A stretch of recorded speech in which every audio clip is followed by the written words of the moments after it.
우리가 신구약 성경을 보면은 공경하라고 하는 이 말이 22번이 기록되어 있는데, 이 단어는 하나님께 대하여, 또 부모님께 대하여, 그리고 나이 드신 노인들에게 똑같이 사용되었던 것을 보게 됩니다. 그러니까는 하나님을 공경하는 그 마음과 그 태도를 가지고 부모님과 어른들을 공경하라고 하는 말씀인 것입니다. 그리고 내 부모를 공경하라고 하는 이 말씀은 신구약에 5번 정도가 나오게 되는데, 똑같은 내용을 5번씩이나 반복해서 우리에게 말씀해 주시는 것은 이 말씀이 그 어떤 말씀보다도 중요하다는 것을 우리에게 가르쳐 주고 있습니다. 이 공경이라고 하는 것은 최고로 여긴다, 또 높이 평가한다, 후히 갚으라, 이런 의미를 담고 있습니다. 그러니까 자녀된 우리는 부모를 세상의 그 어느 누구보다도 제일 최고로 여기고, 그리고 부모님이 베풀어 주신 그 사랑과 은혜를 보답하며 살아가야 할 것을 가르쳐 주고 있습니다.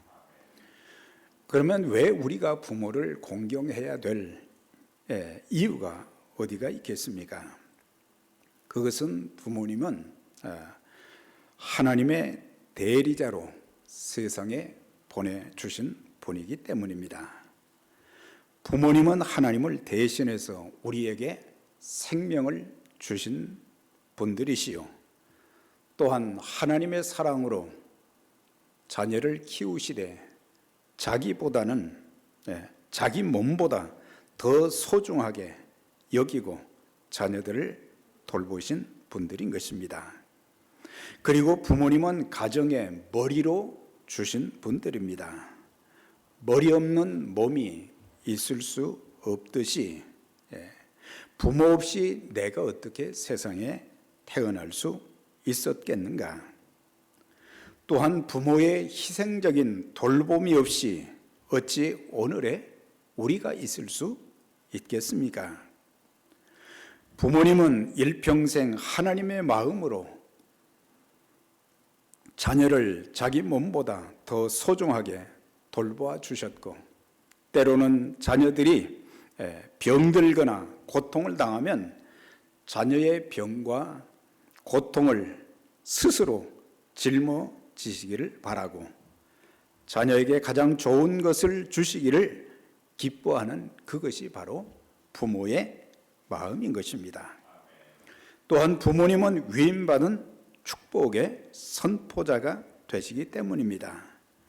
부모님은 하나님께서 부모에게 주신 권위를 가지고 늘 매일마다 하나님 앞에 눈물로 기도하는, 그리고 자녀들이 하나님의 축복과 은혜를 받아서 일평생 하나님 앞에 아름답게 쓰임받기를 소원하는 그 간절함이 매일의 기도 속에 있다고 하는 것입니다. 우리가 창세기 49장에 보면은 거기에는 야곱이 임종 전에, 죽기 전에 하나님 앞에 기도했던 내용이 나와 있어요. 그는 숨을 거두기 전까지 12명의 자녀들을 위해서 기도하되 그들의 그릇대로 축복하면서 그들이 앞으로 하나님 앞에 참 아름답게 쓰임받도록 간절히 기도하고 축복한 뒤에 그가 숨을 거두었다고 했습니다. 야곱만 그런 것이 아니라 신실한 믿음의 부모들은 마지막 눈 감기 전까지 자녀들을 빼놓을 그런 일이 없을 것입니다. 눈물로 순간순간 하나님 강건하게 자라게 하시고 성령 충만하게 해 주시고 모든 일에 믿음으로 살게 해 주시고 그리고 하나님을 위해서 하나님의 교회를 위해서 복음을 위해서 귀하게 쓰임받는 자녀들이 되게 해달라고 눈물로 기도하는 게 바로 우리 믿음의 부모들이 하는 일인 것입니다. 또한 대인관계의 계명 중 첫 번째는 부모 공경으로 이것은 절대적인 명령인 것입니다. 우리가 세상에 태어나서 맨 처음 제일 먼저 관계를 맺는 분이 부모님이신 것입니다.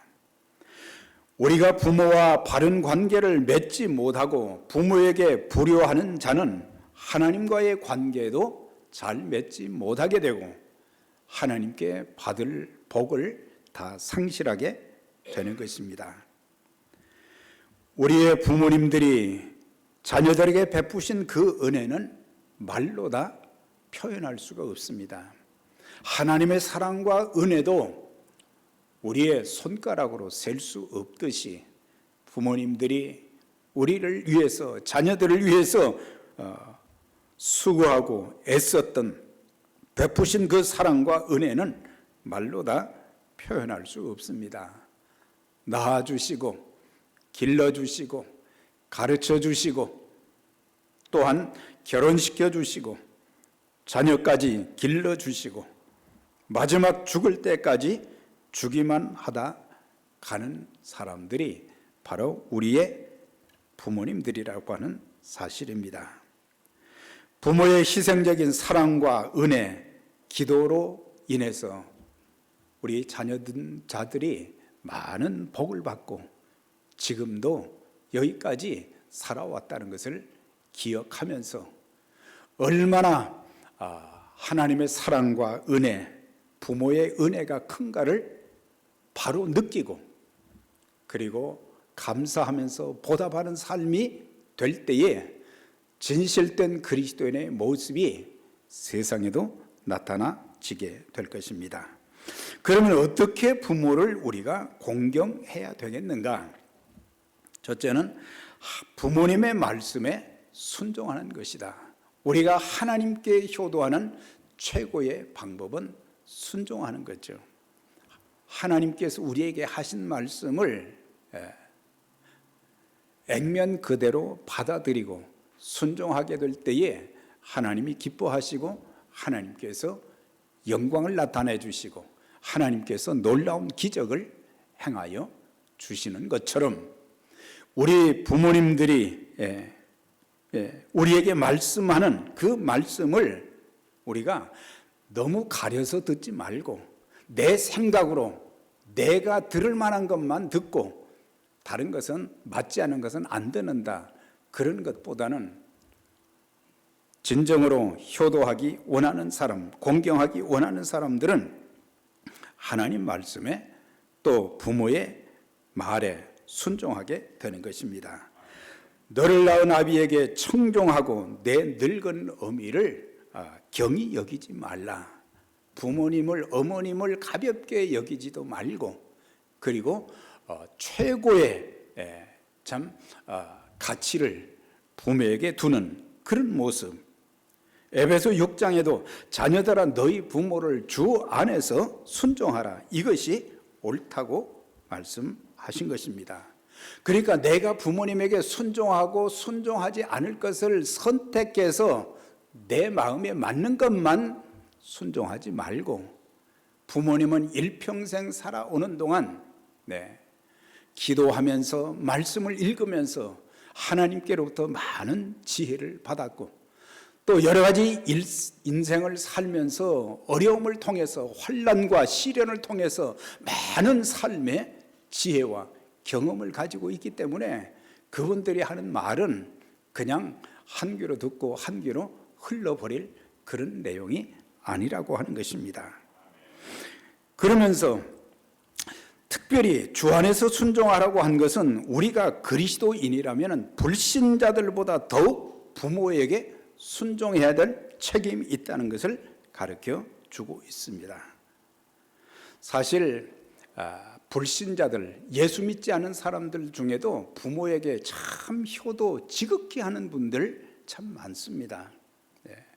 어떻게 저렇게 할 수 있을까 할 정도로 그렇게 효도하는 분들이 참 많지만은, 특별히 그리스도인 된 우리는 하나님의 마음을 가지고, 성령의 마음을 가지고, 하나님께서 우리를 사랑하시되 독생자까지 아낌없이 허락해 주셨다고 했습니다.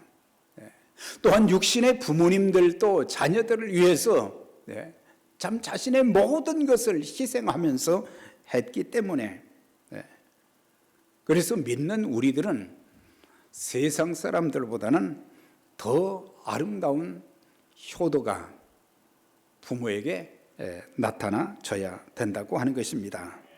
다만 하나님의 뜻을 거스르지 않는 범위 내에서 순종하라고 하는 거죠.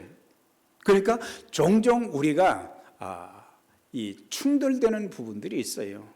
하나님의 말씀을 따라야 되는데 또 부모님을 또 저버릴 수도 없고, 그래서 하나님의 말씀과 부모님의 말씀이 충돌될 때는 우리는 어떻게 선택해야 되느냐?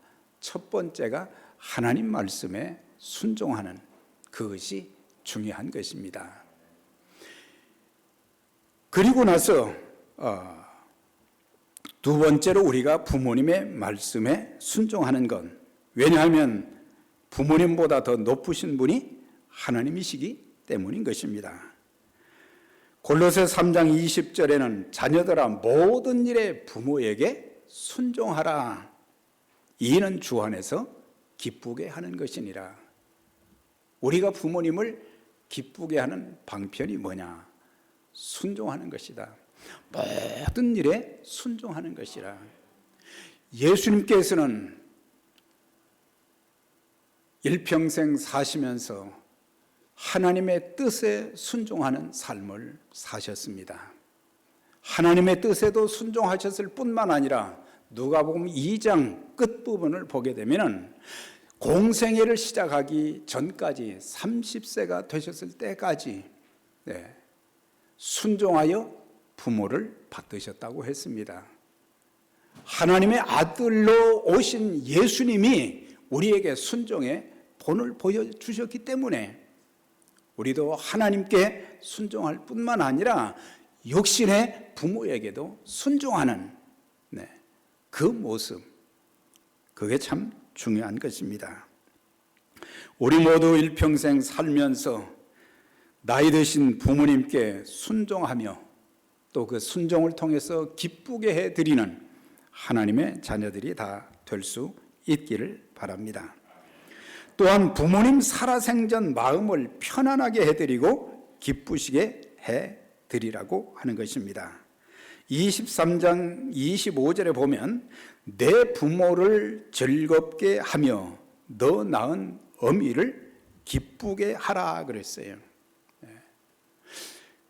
이렇게 성경은 우리에게 아버지와 어머니를 기쁘게 해드리는 그런 자녀들이 되라고 했지만은, 사실 지난날을 회고해 보면은 우리는 하나님의 말씀에도 불순종한 적이 참 많고 부모님의 말씀에도 참 불순종해서 부모의 마음을 아프게 하고 부모의 가슴에 대못을 받고 부모의 눈에 눈물을 빼게 한 일들이 적지 않게 많다고 하는 것입니다. 그래서 우리는 하나님 아버지를 기쁘게 할 뿐만 아니라 육신의 부모를 기쁘게 하는 그런 삶을 살아가되 부모님이 우리의 관심의 앞순위가 되도록 해야 될 것입니다. 사실 우리의 자녀들이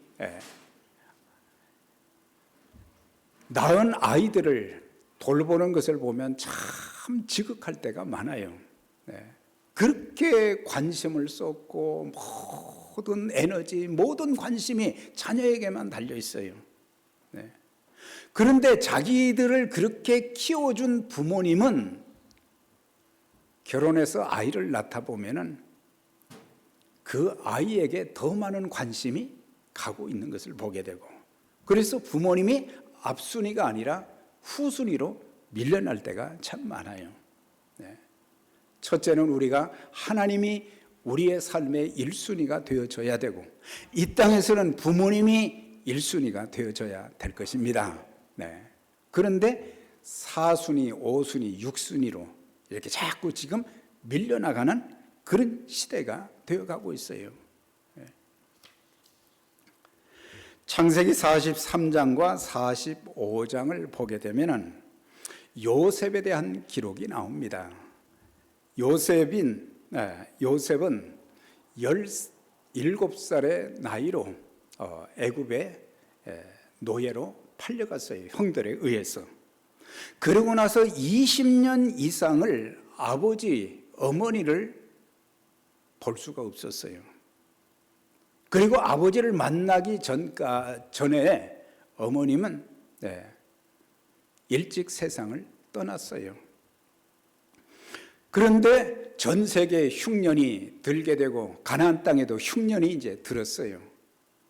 이제 먹을 것이 없으니까 야곱이 아들들에게 애굽에 가서 양식을 좀 구해 오라. 그래가지고 이 형제들이 애굽에 갔다가 거기서 총리가 된 요셉을 만나게 된 거예요. 근데 그들은 요셉을 알아보지 못했지만 요셉은 그 형들을 다 알아보고, 그러면서 이제 대화가 진행되는 가운데 요셉이 가장 관심을 둔 게 뭐냐면 아버지였어요. 아버지. 그래서 이렇게 묻습니다. 요셉이 그들에게 안부를 물으며 이르되 너희의 아버지 그 노인이 안녕하시냐? 아직도 생존해 계시냐? 내 아버지께서 아직도 살아 계시냐며 이렇게 여러 차례 아버지의 안부를 묻는 것을 보게 돼요. 그만큼 그가 세상적으로 출세도 하고 뭐 부러울 것이 없이 살지만은 항상 그의 마음속에서는 어렸을 때 자기를 그렇게 사랑하고 아껴주었던 그 어머니와 아버지를 잊을 수가 없었던 거예요. 그러니까 우리가 살면서 아무리 바쁘고 힘들어도 적어도 부모의 안부는 자주자주 묻는 것이 기본 도리인 거예요. 나만 잘 되고 내게만 걱정이 없으면 되는 것이 아니라 나를 낳아주신 어머님, 아버지가 어떻게 살고 계신가 안부를 묻는 것. 아마 여러분들 중에는 부모님이 한국에 계신 분들도 계실 것입니다.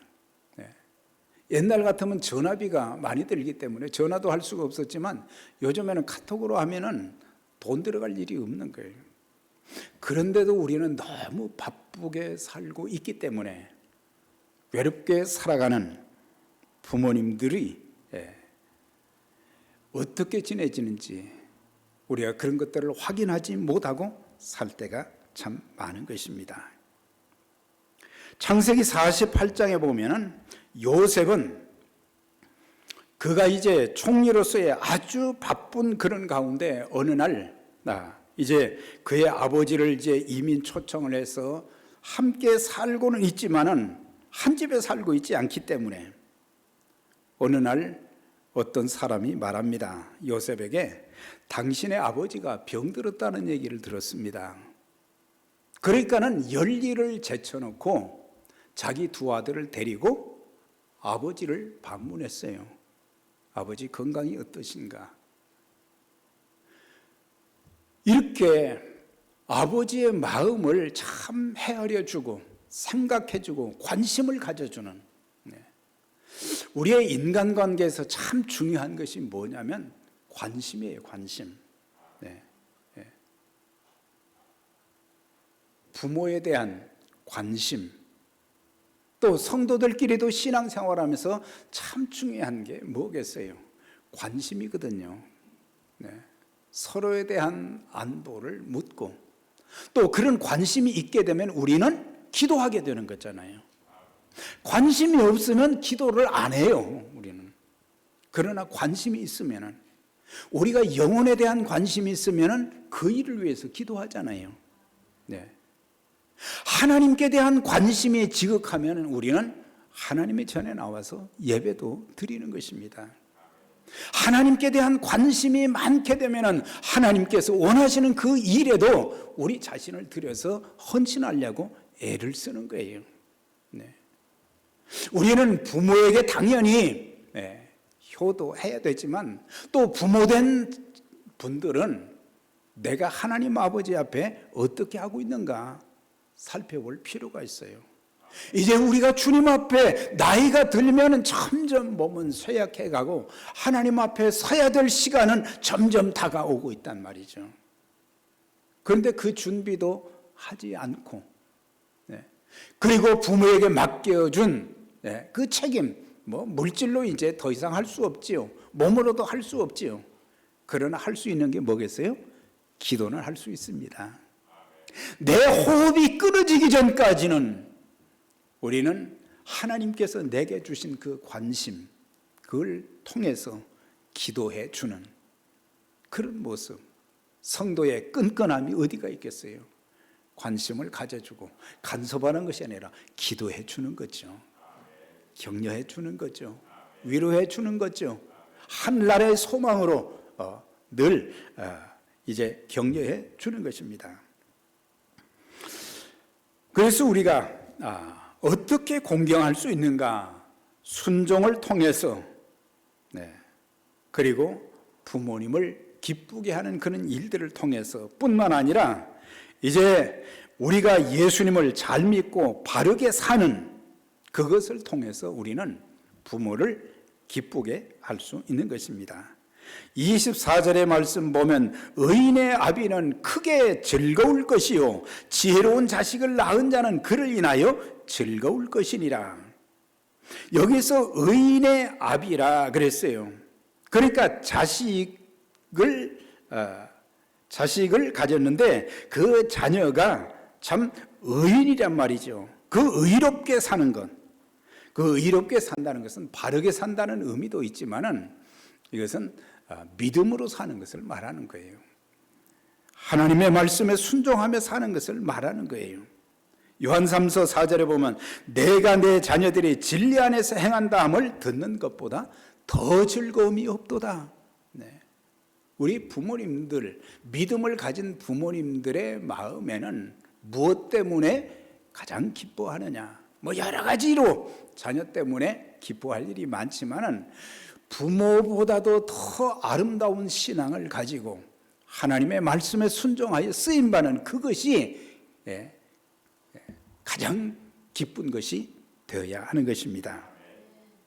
우리 자녀들이 부모님보다 더 예수 잘 믿고 주님의 교회의 기둥과 같은 일꾼으로 쓰임받는 그것을 우리 부모님들이 기뻐하신다고 하는 사실이에요. 그래서 중요한 것은 믿음 생활 잘 하는 것, 내가 말씀 따라 살고 있는가, 하나님의 일에 헌신하고 있는가, 이것이 우리 부모님의 마음을 흐뭇하게 해 줄 수 있는 것이고, 그리고 또 한 가지는 믿음의 계대가 대대로 이루어져야 된다고 하는 거예요. 가장 불행한 일이 뭐냐? 1세대의 그 믿음이 2세대로 연결이 되어져야 되는데 1세대에서 끝이 난다고 하면 가장 불행한 것이에요.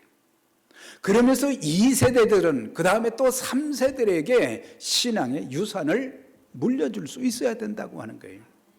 세상적으로 잘 되고 출세하고 그것도 중요하지만 더 중요한 것은 우리가 생명 걸고 남겨야 될 것이 있다면 믿음의 유산인 거예요. 그래서 우리의 자녀들이 믿음 생활을 잘할 수 있도록 부모의 신앙보다도 더 아름다운 신앙으로 하나님을 섬기고 말씀에 순종하여 축복받고 쓰임받는 그것이 부모님의 마음을 가장 기쁘게 하는 일이 될 수 있다고 하는 것입니다. 그 다음에 한 가지는 불신 부모님. 우리 중에는 대부분의 부모님들이 다 신앙생활을 다 하고 있습니다만은 혹시라도 아직도 예수 믿지 않는 그런 부모님들이 계신다고 하면은 우리는 그들을 위해서 눈물로 기도하고 복음을 전해서 예수 믿게 해야 되는 것입니다. 네. 그래서 우리가 교회 나오니까 다 믿겠지 그러지 말고 우리는 확인을 해 보아야 돼요. 너희가 믿음에 있는가 너희 자신을 시험하고 확증하라. 그렇지 않으면 너희가 버리운 자다 그랬거든요. 네. 오늘 우리 부모님들 여러분 모두 언제든지 주님이 부르시면 주님 앞에 설 확신이 있으십니까? 네. 목소리가 나이가 드시니까 점점 약해지시는 것 같아요. 네. 네. 우리 주님 부르시면은 주님 앞에 설 확신이 분명히 있으십니까? 아멘. 네. 네. 사실 우리 부모님들이 일평생 사시는 동안 야곱의 고백과 마찬가지로 야곱이 바로에게 갔을 때 내 나이가 몇 살이냐? 130세입니다. 그렇지만 험악한 세월을 보냈습니다. 사실 야곱이 147년을 사는 동안 참 험악한 인생을 보냈어요. 야곱만 그러겠어요? 우리 모두도 사실 70년, 80년, 90년 사는 동안 평탄한 길이 있었던 건 아니에요.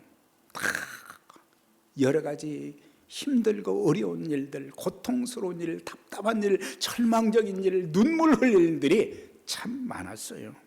네. 그런데 우리의 부모님들이 세상적으로 그렇게 힘들게 사셨는데 이제 세상을 떠나게 되면 주님의 부름을 받고 주님 나라에 입성해야 되고 주님 나라에서 영원히 영생을 누리며 기쁘게 사셔야 되는데 우리가 그것을 못한다고 하면은 우리는 불효자가 되는 거예요. 예. 부모님 그 믿음이 분명한가? 어버이 주례는 선물도 우리가 하게 되지만은 더 중요한 것은 믿지 않는 부모님들, 믿지 않는 자녀들이 있다면 믿음을 전수해 줄 수 있는 그런 기회가 될 수 있기를 바랍니다. 자, 그 다음에 이제 끝으로 부모님의 노후를 책임져 드리라고 하는 거예요. 요한복음 19장 27절에 보면 그 제자에게 이르시되 보라 내 어머니라 하신대 그 제자가 자기 집에 모시니라 그랬어요. 네. 성경은 예수님의 육신의 어머니 마리아에 대해서 누가복음을 보면은 어떻게 기록이 되냐면 은혜를 받은 자다. 만세에 복이 있는 자다. 하나님의 아들 예수 그리스도를 잉태해서 낳았으니까 은혜 받은 자지요. 만세에 복이 있는 자지요.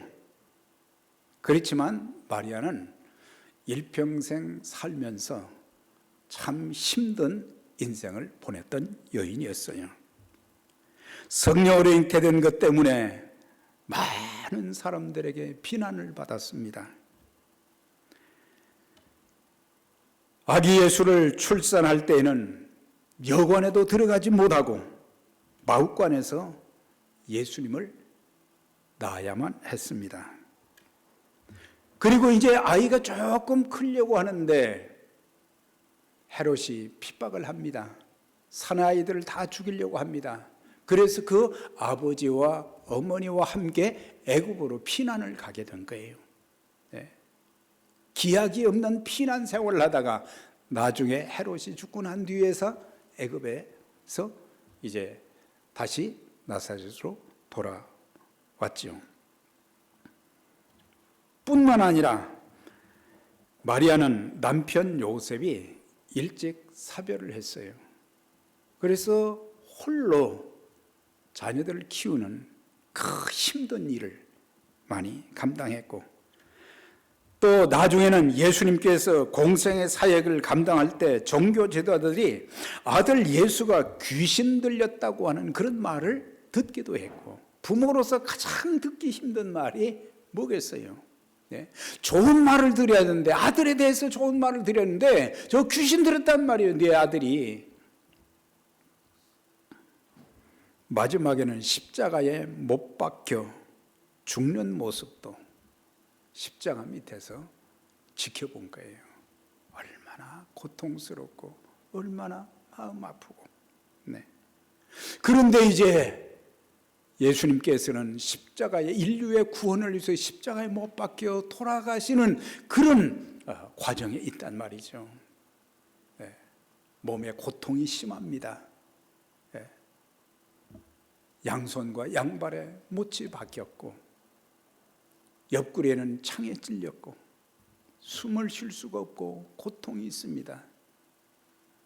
그런 가운데 가상 7원 중에 한 말씀이 뭡니까?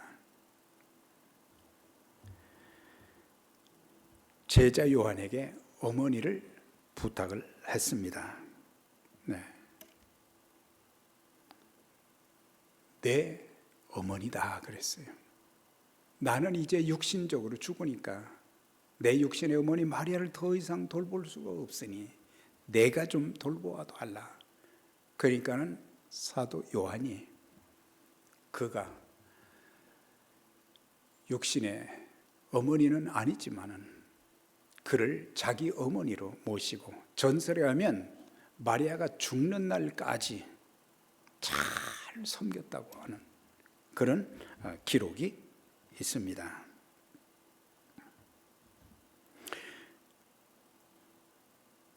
부모님은 모든 자녀들을 희생적으로 키우시고 아낌없이 주기만 하는 삶을 사셨습니다. 부모님은 많은 자녀들을 키우셨지만 그 많은 자녀들은 한 부모도 모시지 못하는 이런 시대가 되어가고 있습니다. 사랑하는 여러분, 부모 공경은 당연한 도리입니다. 부모에게 순종하라. 이것이 옳으니라. 당연한 도리지만은 그러나 부모를 잘 공경한 자들에게는 하나님께서 복을 약속해 주셨어요. 십계명을 통해서도 그리고 또 사도 바울을 통해서도 약속 있는 첫 계명이라 그랬어요. 약속이 있는 계명. 우리가 이 세상에 태어나서 처음 관계를 맺은 분이 바로 부모님이십니다. 우리가 첫 관계를 잘 맺게 되면 우리가 하는 모든 일들, 어떤 일이든지 잘 될 줄 믿습니다. 그러나 부모님과의 관계를 잘못 맺으면 모든 관계, 모든 일에 실패한다는 것을 알고, 첫째는 우리는 하나님과의 관계를 잘 해야 되고, 육신의 부모님과의 관계도 늘 행복한 관계가 되어져야 되고, 형제들끼리도 참 아름다운 형제 관계가 되어져야 되고, 또한 우리 모두 성도들도 바른 관계를 갖게 될 때에 하나님이 기뻐하시고 우리를 통해서 하나님께서 원하시는 복음의 사명, 하나님 나라 확장을 위해서 더 귀하게 사용해 주실 것입니다. 너는 내 하나님 여호와께서 내게 명한 대로 내 부모를 공경하라. 그리하면 내 하나님 여호와가 내게 준 땅에서 내 생명이 길고 복을 누리리라. 우리 모든 부모님들 일평생 사시는 동안 건강과 성령 충만함, 하나님의 은혜가 넘치실 뿐만 아니라 또한 우리 자녀된 모든 자들 부모에게 순종하고 또한 부모를 잘 섬기는 가운데 하나님의 축복을 받고 하나님 나라 확장에도 복되게 쓰임받게 되시기를 주의 이름으로 축원합니다.